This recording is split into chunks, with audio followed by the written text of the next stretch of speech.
কিছুদিন আগে বাংলাদেশের একজন নামকরা শিল্পপতি,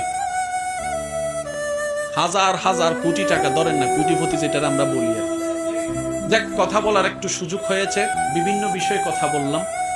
তার মধ্যে আমি ওনাকে একটু কিউরিসিটিমূলক জিজ্ঞেস করেছি যে আপনার সফলতার পিছনে অন্যতম কারণ কি। উনি আমাকে কয়েকটা কথা বলেছেন, আমি আপনার অনুমতি দিলে আমি একটু শেয়ার করতে চাই। উনি বলেছেন, প্রথম নাম্বার, আমি কখনো অল্প পেয়ে না শুকরিয়া করিনি। আমার আল্লাহ আমাকে যখন যতটুকু দিয়েছে আমি আলহামদুলিল্লাহ বলেছি। আমার যতটুকু মনে পড়ে আমি এগুলো আপনাদের সাথে শেয়ার করার চেষ্টা করি, একটা পাইলাম এটা।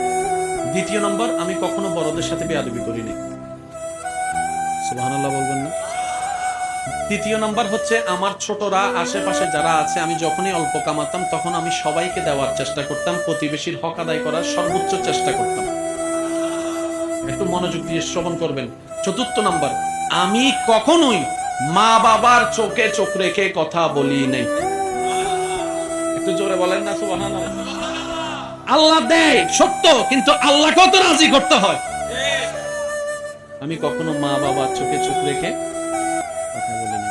ঝগড়া তো দূরের কথা, রাগারাগি তো দূরের কথা, মা বাবার চোখে চোখ রেখে আমি কখনো কথা। পঞ্চম নাম্বার, আমি যতই যেখানে থাকি না কেন আমি নামাজ বাদ দিই না। আর একটু জোরে বলেন না সুবহানাল্লাহ। কয়টা পাওয়া গেছে? আল্লাহ সফলতা, দুনিয়ার সফলতা দিছে কি দেয় নাই? আরো জোরে বলেন, দিছে কি দেয় নাই? এই নামাজ এমন একটি ইবাদত যেটা বাহিরকেও পরিবর্তন করে, ভিতরকেও পরিবর্তন।